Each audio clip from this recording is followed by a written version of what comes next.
Jesus is the ultimate incompetent boss's son.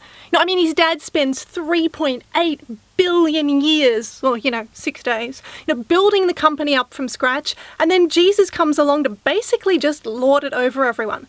And he never lets you forget that he's the boss's son, even insisting on being called the Son of God.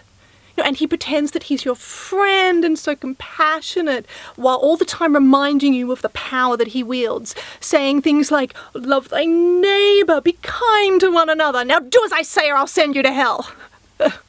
Just kidding. Well, not really. He starts a gang and won't go anywhere without them. He spends most of his life just wandering around doing nothing well into his 30s. When you can no longer be called a hippie, you are just unemployed. He throws lavish parties where he shows off by turning water into wine and walking on water. He gets involved with a prostitute and then he dies in some weird ritualistic way that makes the front headlines and is such a huge scandal that it's still being talked about 2,000 years later. And after all of this, the only thing that he seems to have done for the company is to introduce the concept of going to hell if you don't do what he wants, which seems like an insane overreaction to employee mistakes.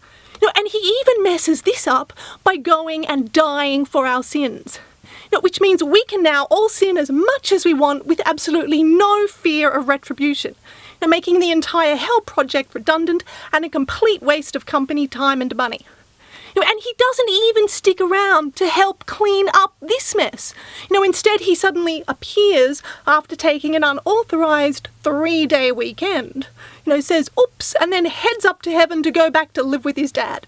No wonder God decided to add in the bunny that farts chocolate eggs, because Jesus, what a loser.